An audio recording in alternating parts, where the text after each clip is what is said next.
எல்லாருக்கும் வணக்கங்க. கொஞ்ச நாளாக உடம்பு சரியில்லை, அதனால தான் வீடியோ போட முடியல. ஸோ இன்றைக்கி என்ன நம்ம பார்க்க போகிறோன்னா, அமெரிக்காவுக்கும் வெனிசுலா நாட்டுக்கும் என்ன நடந்துச்சு. இப்போது ஒரு 15 நாளாக உலக நாடுகளில் பதட்டத்தில் இருக்கக்கூடிய காரணம் என்ன, இது வந்து ஒரு உலக போருக்கு வழிவகுக்குமா, அந்த நாட்டை வந்து அமெரிக்கா நேரடியாக போய் அந்த உலக நாட்டுடைய தலைவரை, அதாவது வெனிசுலா நாட்டுடைய தலைவரை தூக்கிட்டு வர்றதுக்கான காரணம் என்ன அப்படின்றத இன்றைக்கி நம்ம பார்க்க போகிறோம். ஸோ அதை தெரிஞ்சுக்கிறதுக்கு முன்னாடி மறக்காமல் நம்ம சேனல் வந்து லைக் பண்ணிக்கோங்க, ஷேர் பண்ணிக்கோங்க, சப்ஸ்கிரைப் பண்ணிக்கோங்க. வாங்க வீடியோக்குள்ளே போகலாம். அமெரிக்கா, வெனிசுலா இந்த 2 நாட்டுக்கு இடையில் என்ன தாண்டா நடந்துச்சு? ஒருத்தனை ஓடு புந்து தூக்கிட்டு போகிறது நம்மளால் சகிச்சிக்க முடியாது, ஆச்சரியமாக பார்ப்போம். ஆனால் ஒரு நாடு பக்கத்தில் இருக்கிற நாட்டுடைய தலைவரை நாட்டுக்குள்ளே பூந்து தூக்கிட்டு போயிருக்காங்க. ஸோ என்ன தான் நடந்துச்சு? வெனிசுலா நாடு அது எங்கே இருக்குது அப்படின்னு பார்த்தோம்னா, நம்ம அமெரிக்காவோட கீழே தென் சீன கடல் பகுதியில் அமைஞ்சிருக்கக்கூடிய ஒரு நாடு தான். அங்கே வந்து பார்த்திங்கன்னா பேசக்கூடிய மொழி எதுன்னு பார்த்திங்கன்னா எசுபானிய மொழின்னு சொல்கிறாங்க. அங்கே மக்கள் தொகை எவ்வளோ இருக்குன்னா, கிட்டத்தட்ட ஒரு 31 மில்லியன் மக்கள் தொகை இருக்கும் அப்படின்னு சொல்கிறாங்க. இது வந்து அமெரிக்காவுடைய ஒரு கண்ட்ரோலில் வந்த ஒரு எசுபானிய ஒரு நாடுன்னு தான் சொல்லுவாங்க. அங்கே என்ன இருக்குது? இப்படி வந்து உலக நாடுகள்லாம் ரஷ்யா, சீனாலாம் உள்ளே பூந்து என்னடாப்பா பயங்கரமாக உள்ளே பூந்து அவங்களாம் ஒரு நாட்டு அரசரை தூக்குனதுக்கு ஸ்பீச் கொடுத்துருக்காங்களே அப்படின்னு பார்த்தீங்கன்னா, அந்த நாட்டில் எண்ணெய் வளம் வந்து ரொம்ப அதிகமாக இருக்குது. நீங்கள் வந்து நினச்சி பார்க்க முடியாத அளவுக்கான அந்த தொகை அவ்வளோ எடுக்கலாம். ஒரு நாளைக்கு அந்த அளவுக்கு எண்ணெய் வளர்க்கலாம். எண்ணெய் கிணறுகள் வந்து அங்கே அவ்வளோ இருக்குது. பெட்ரோலியம் கச்சா எண்ணெய்லாம் அங்கே எடுத்துகிட்டு இருக்காங்க. எண்ணெய்னா சமையல் எண்ணெய், தேங்காய் எண்ணெய்லாம் இல்லைங்க. எண்ணெய் வளம்னா பெட்ரோலியம், ரா மெட்டீரியல், பெட்ரோலியம் கிடைக்கக்கூடிய அந்த கச்சா எண்ணெய் பார்த்திங்களா, அந்த டனல் வந்து பார்த்திங்கன்னா அவ்வளோ டனல்ஸ் இருக்குது. அவ்வளோ எண்ணெய் வளமிக்க அந்த நாடு. ஆனால் பொருளாதார அளவில் கொஞ்சம் பின்தங்கி தான் இருக்குது. பொருளாதாரத்தில் அவங்க பெரிய நாடு தான், வளர்ச்சியில் மிகப்பெரிய நாடு தான். பட் இருந்தாலும் அவங்க அமெரிக்காவோட மோதக்கூடிய அளவுக்கு கூடிய ஒரு பெரிய நாடா அப்படின்னு பார்த்தா இல்லை. அவங்க கொஞ்சம் வளர்ந்து வந்துட்டு இருக்கக்கூடிய நாடு, இப்போ தான் ஸ்டார்ட் ஆகிருக்காங்க. பட் இருந்தாலும் அமெரிக்கா வந்து என்ன சொல்கிறாங்க அப்படின்னா, நாங்கள் வந்து எண்ணெயை கண்ட்ரோல் பண்ணுறதுக்காகவோ இதுக்காகவும் நாங்கள் வந்து அந்த நாட்டை வந்து கைப்பற்றலை.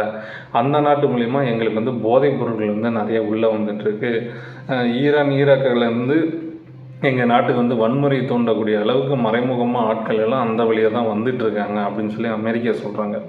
பட் உலக நாடுகளிலிருந்து எல்லாருமே என்னுடைய ஒரு கருத்து என்ன அப்படின்னா, இது என்னோடய தனிப்பட்ட சுதந்திரம், அதாவது அடிப்படை அடிப்படை சுதந்திரத்துலேருந்து என்ன சொல்லியிருக்காங்க, நம்மளுடைய கருத்தை தெரிவிக்கலாம் அப்படின்னு சொல்லியிருக்காங்க.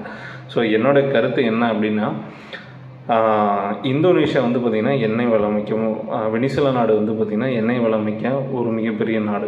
இந்த எண்ணெய் வளம் எங்கேருந்து போகுது அப்படின்னா, உலகம் ஃபுல்லாக அவங்க எண்ணெய் கொடுத்துட்ருக்காங்க. அதில் அதிகமாக அவங்கக்கிட்ட இந்தோனேஷியா, அதாவது வெனிசுலா நாட்டிலேருந்து எண்ணெய் வளத்தை யார் அதிகம் வாங்குகிறாங்க அப்படின்னு பார்த்திங்கன்னா சைனா.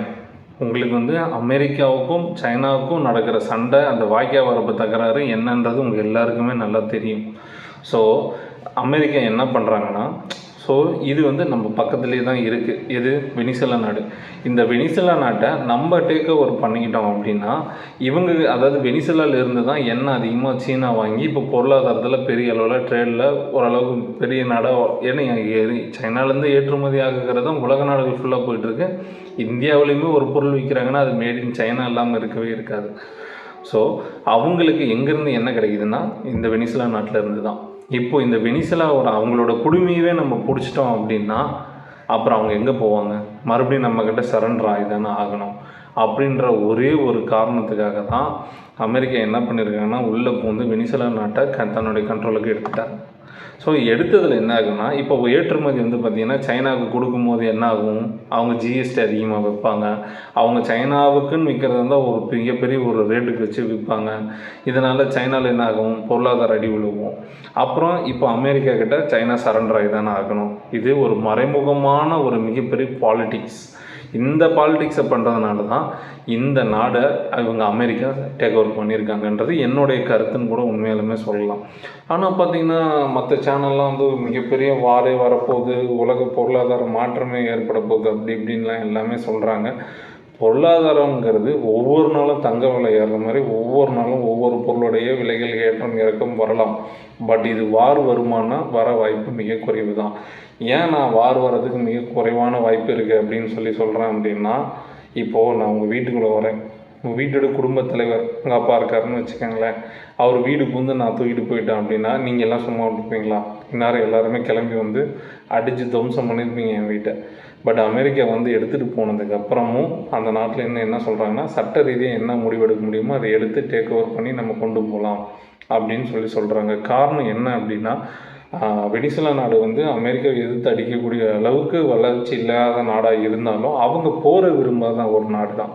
ஸோ அவங்க போரெலாம் விரும்பலை. சட்டம் என்னவோ அதை சொல்லட்டும் அப்படின்னு சொல்லி வெயிட் பண்ணுறாங்க.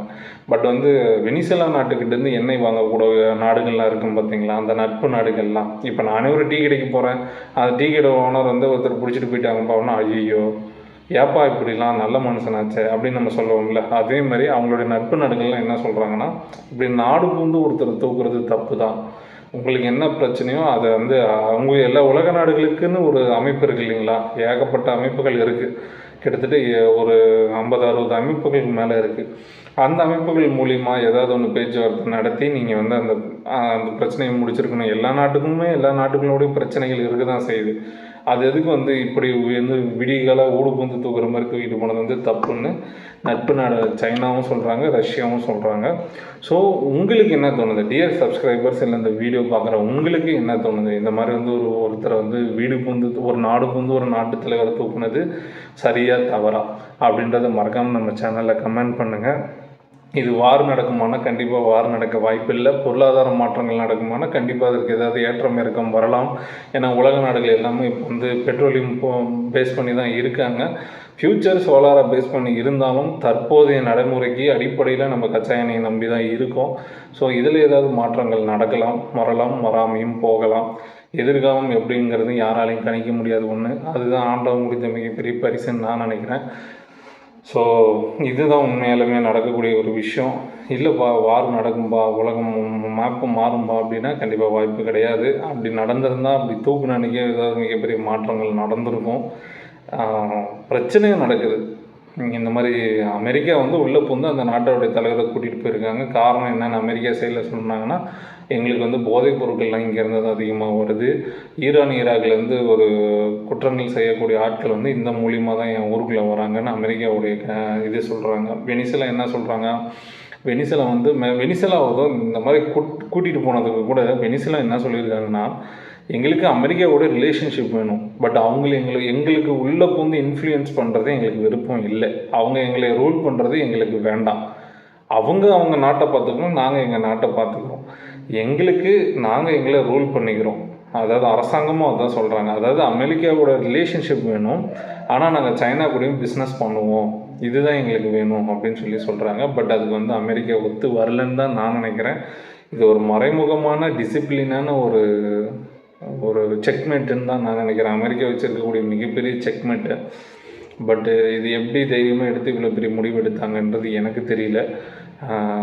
உங்களுக்கு எதாவது தெரிஞ்சதுதான் மறக்காமல் கமெண்ட் பண்ணுங்கள். இல்லை இது வந்து இதை தாண்டி இது வேறு ஒரு பிரச்சனை நடக்கும் அப்படின்னு உங்களுக்கு தெரிஞ்சாலும் மறக்காமல் கமெண்ட் பண்ணுங்கள். நம்ம சப்ஸ்கிரைபர்ஸ் தெரிஞ்சுப்பாங்க. வீடியோவுக்கு மறக்காமல் ஒரு லைக் போட்டுருங்க. நன்றி, வணக்கம்.